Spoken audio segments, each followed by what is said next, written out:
In the never-ending quest to find the perfect microphone for your situation, you've probably asked yourself the question, do I need a condenser microphone or a dynamic microphone? Well, Fifine has come out with two budget-friendly options, the K669C and the K669D. We're going to take a look at both of these, do some sound comparisons between these two microphones, and also compare them to some other budget-friendly options out there as well. So stay tuned.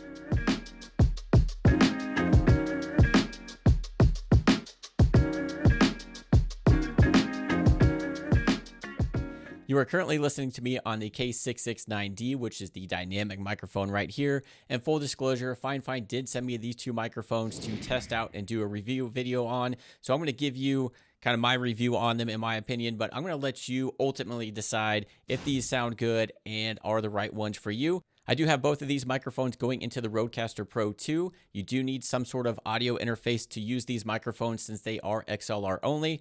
I'm going to leave them on the generic condenser or dynamic microphone settings in the Rodecaster without any audio processing. So that way you get the raw kind of sound from these microphones on what you can expect. I might throw in some audio processing later, but I'll let you know if I do that and when. So Fifine does have a lot of different options out there for microphones. They even just came out with an audio interface if you're looking for a budget-friendly one of those as well.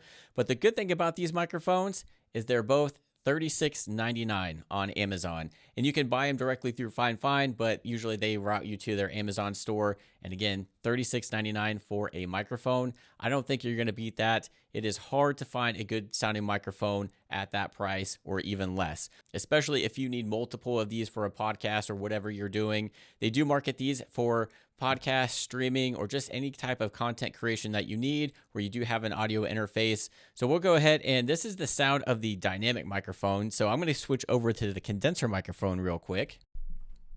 So this is the condenser microphone that you're listening to me on right now. A little bit different sound, at least in my headphones anyway.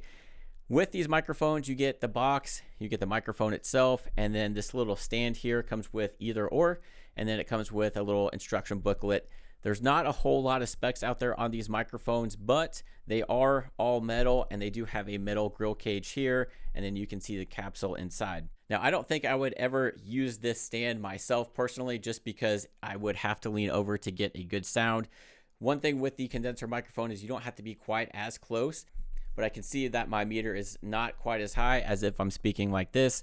So you may still need to get some sort of mic stand or even a boom arm if you're going to be using these, just because these tabletop ones that it comes with aren't probably going to fit most people. And back over on the dynamic microphone, since I have an extra boom arm, I'm going to go ahead and mount the condenser one to that, and you'll see you just unscrew it from the stand here. And the good thing about these microphones, they both come with either 3/8 or 5/8 threads, so it can go in any type of stand or microphone boom arm that you need, and it literally just screws on, and then you plug in your cable. So I'm back over on the condenser microphone, and you can see both of them mount to these boom arms just fine, and they look good. I like the black sleek look of these. They are kind of rather small microphones compared to some of the other ones, so it doesn't take up a lot of room. They're very light. I think they come in about 1.5 pounds, so not too heavy at all. But with the condenser microphone, you'll see I do talk into the very front of it. You'll see the capsule inside and then the logo on the front of the microphone. So if you do get the condenser one, this is how you want to talk into it. You want to talk into the very front,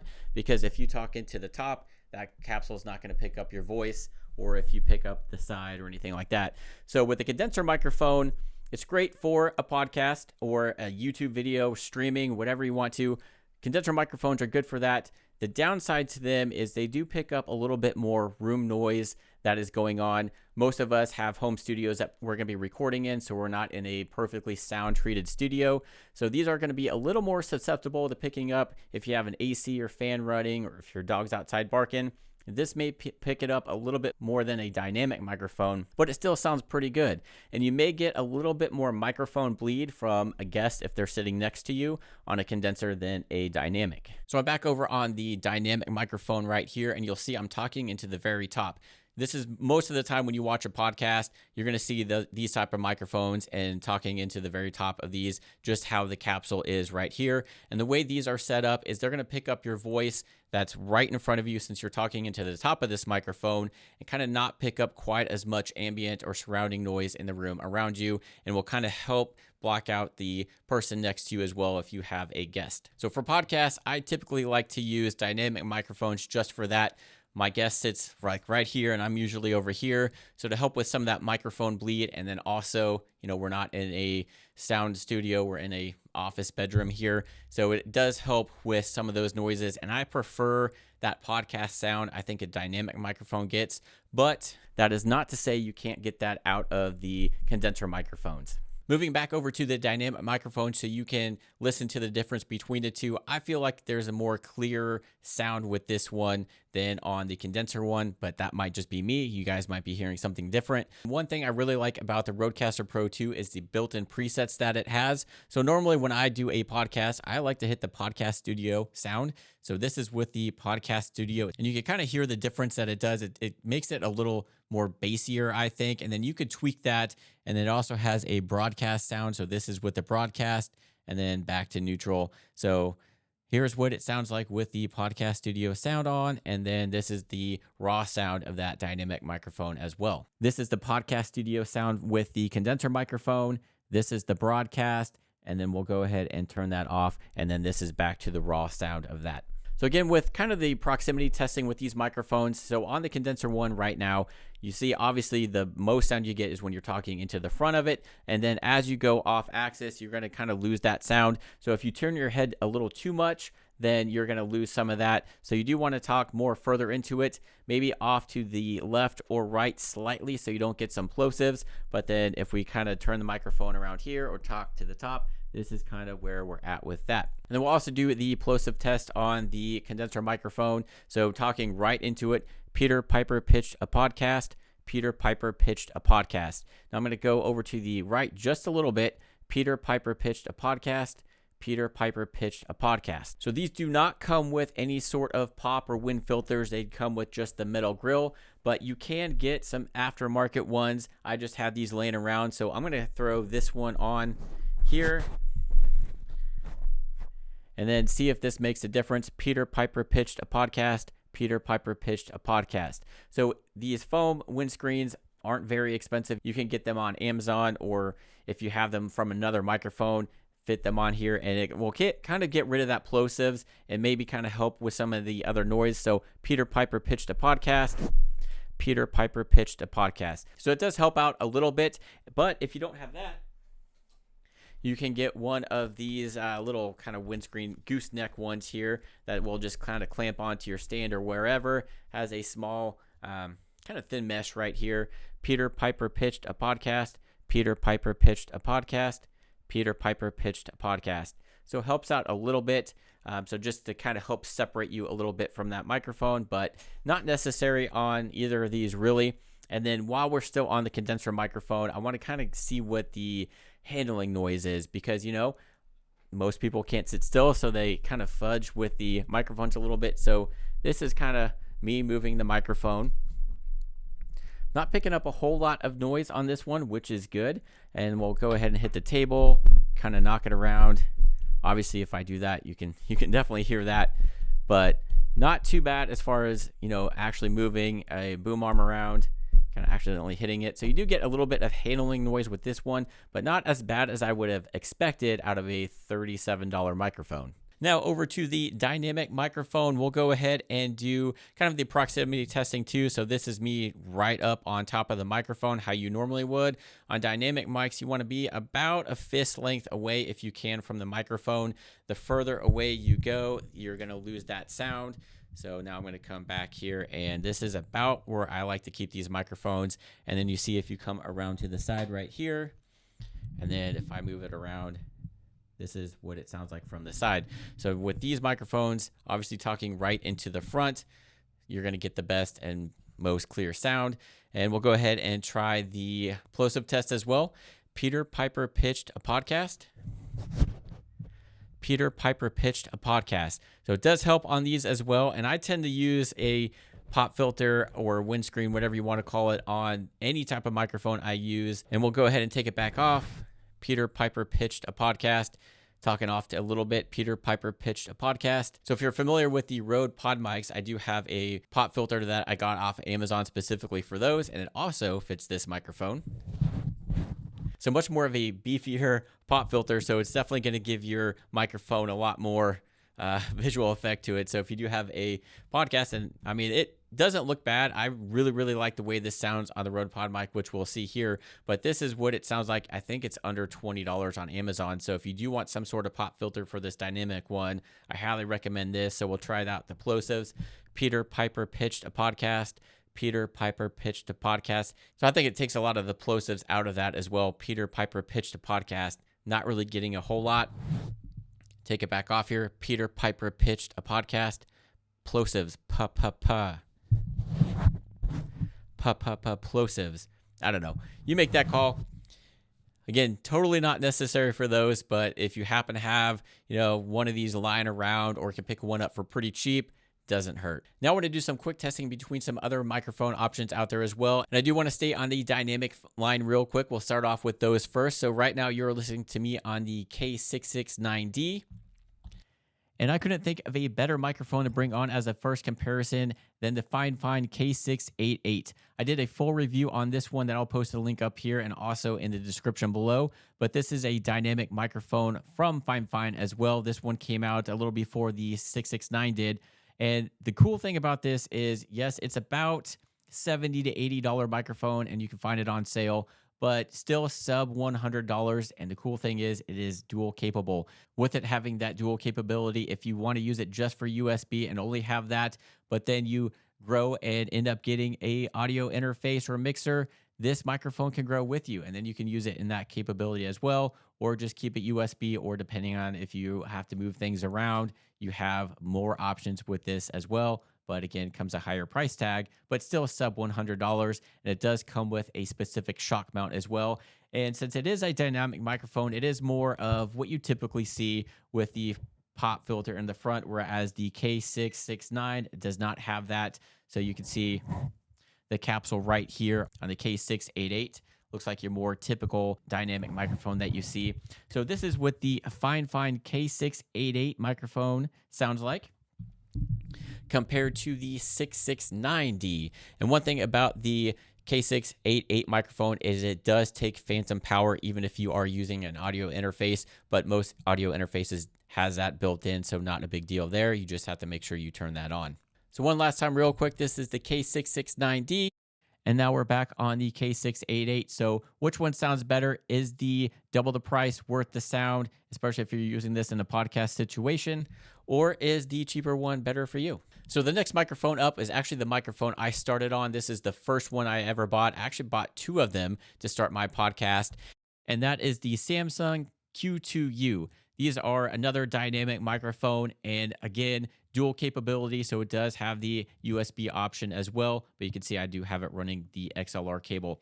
One great thing about these is, I mean, you could usually find these for 50 to 60 bucks. I think I paid right around 69 for them several years ago, but they have come down in price. And the great thing about them is, I mean, they're typically what you think about when you think of a microphone, the handheld types. That's the kind of style with these, but you get a lot more for that price. So not only do you get the microphone itself, but you get this mount, microphone mount as well that you can also use.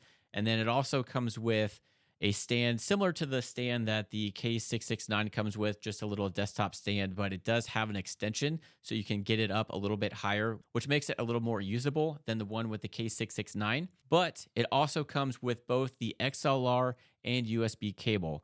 So with this Samsung Q2U, you basically get everything you need to plug it in to either your computer or audio interface and record.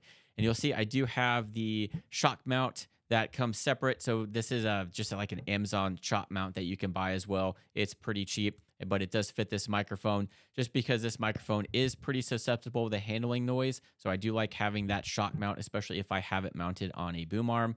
But this is kind of the noise that you'll get with this microphone. You'll see if I take that pop filter off, this is what it looks like. And now we're back on the K669D. So this one to me sounds, again, more clear, I think a little bit louder than the Samsung Q2U, which we're back on now. So let me know which one you like better, the Samsung Q2U or Fifine K669. Both great options for, still under $100. And just because I have it laying around and I don't use it often enough, I have the Shure SM58 that we're going to go over to right now. So this is the Shure SM58, another dynamic microphone that looks like the Samsung Q2U over there. So the thing about this one is this is, I think, just under $100, and it really doesn't come with anything. You just get the microphone and the pop filter, and that's it. So this is what it sounds like. This is a good one if you need to do a remote podcast and just need to hold on to a microphone. There is some handling noise that you'll get if you kind of move it around a little bit. But if you stay pretty still and just kind of hold it pretty tight, you definitely get a good sound. Again, it does mount to the boom arms if you want, the same way the Samsung Q2U does. And then this is again with the pop filter, Peter Piper pitch to podcast, getting some more of that handling noise. So this is the Shure SM58. And now we're back on the K669. So let me know which one sounds better to you guys. Again, this is the K669 and then the Shure SM58. All right, and the final dynamic microphone comparison I want to do is one we talked about earlier, and that is the Rode PodMic. This is a $100 microphone, about $99. And again, it just comes with just the microphone itself, but it is probably the second or third microphone I bought when doing the podcast because they got a lot of good reviews and worked well with the Rodecaster Pro that I had at the time. So this is what the K669 sounds like. And then we're moving over to the Rode PodMic, which is another XLR-only dynamic microphone. So this one has the pop filter that we were talking about earlier, trying out with. I do think this microphone sounds better with this pop filter on it. And also you don't get the plosives, Peter Piper pitch to podcast, but it takes away the aesthetics of the microphone. You take that pop filter off, and this is what the Rode PodMic looks like. I really do like the way this microphone looks, and the yoke that it has makes it nice for moving around and mounting to boom arms. So this is what it sounds like without that pop filter. Peter Piper pitched a podcast. With the Rode PodMic, it does tend to pick up the mid to higher range frequencies more than the lower end. So depending on your voice or whoever is using this microphone, may have to add in some low end if you want to get that sound. But this is, again, the Rode PodMic compared to the K688. Another thing with the Rode PodMic is it is a lot more gain heavy, I feel like, than a lot of the other microphones. I did have to increase the gain quite a bit to about 54 on that one compared to the 45 that I'm running now on the K688. So that's one thing to consider depending on your audio interface. When I had the Rodecaster Pro 1, it was really pushing it to where I didn't necessarily need a cloud lifter or booster or anything, but when I added it, it helped. With the Rodecaster Pro 2, it's got a higher boost in there, so you don't need that, but definitely something to consider depending on your audio interface. Again, this right now is the Rode PodMic, and this is the K669. They need to come up with some easier names than all these numbers. Moving on to the condenser line, I am back on the K669C, and I do want to compare it to the first one here, which is the Neat Worker Bee. Unfortunately, they don't make this one anymore, but I thought I'd bring it out because I have it as well. So I'm going to switch over to the Neat Worker Bee. All right, so now I am on the Worker Bee, and Neat microphones have an interesting history. I got another review on this one I'll post a link to as well, but since they don't make this original one, they have a more updated version. It sounds pretty much the same, but looks a little bit different. Obviously, this was a bee theme to go with that whole thing they were going with, and the packaging you got with this was pretty extravagant. So I really liked how this came packaged and just the overall aesthetics and looks of this one, along with the sound for the price of a condenser microphone. Again, check out that video for a full review on it. The newer version, I think, is around the same price, but it's more just kind of like all black, and how this has a squared off body. It's more of a round body. And I don't believe that the Neat Worker Bee comes with the shock mount, but they also have a larger version, which is the Neat King Bee. I have that one too, but since this is kind of the smaller capsules, I want to just compare this with the Neat Worker Bee. So again, this is the Neat Worker Bee, and we are back on the K669. So I'm sure you could still find these used out there. Again, great microphones for the Neat. So this is the K669, and again, the Neat Worker Bee. All right, back on the K669 again, and the next microphone, condenser-wise, is probably the most expensive I have out of the lot that I'm going to do a comparison to, and that is the Lewitt LCT240 Pro. This one comes in at about $139. So you are now listening to the Lewitt LCT240 Pro, and this is a very underrated microphone, especially for the price. I think it sounds really great, especially if you tweak the processing a little bit, get it set up for your voice. But it comes with a shock mount and then a actual metal pop filter that is magnetic, kind of pops on there. So cool thing on that. So I definitely like the look of this microphone. It does come in black, but I went with the white just for something a little bit different.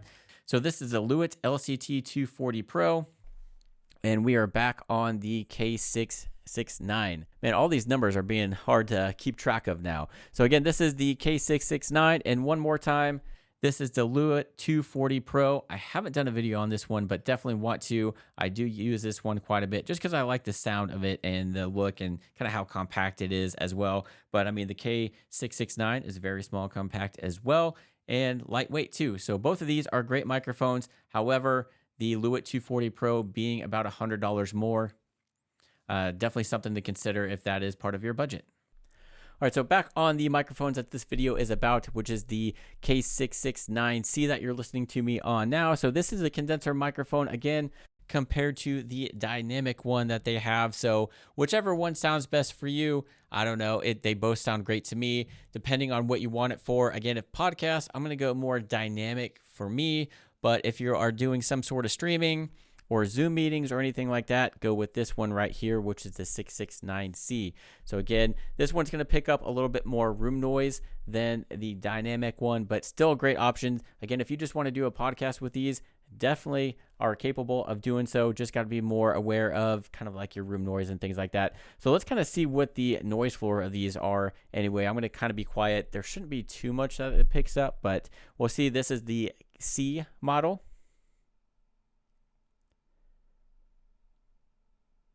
So not picking up a whole lot of room noise. I think the only thing I have going on in here is the fan from this light. And now we'll switch over to the D model here, and we'll go ahead and see what the noise floor sounds like on this one. Again, I'm not really picking up any noise in my headphones, but again, it is a little bit later at night, so not a whole lot of noise going on, and I don't think we have the AC running. So again, small fan right here, but I think the fan's pretty quiet enough to not be picked up by these microphones, but we'll see what it sounds like in the final product. So that's what these two microphones sound like. So again, for the price, I think these are great sounding microphones. They've definitely impressed me, especially doing comparisons with some of the more expensive microphones, especially if you're somebody that needs more than one microphone and you want them all to be the same.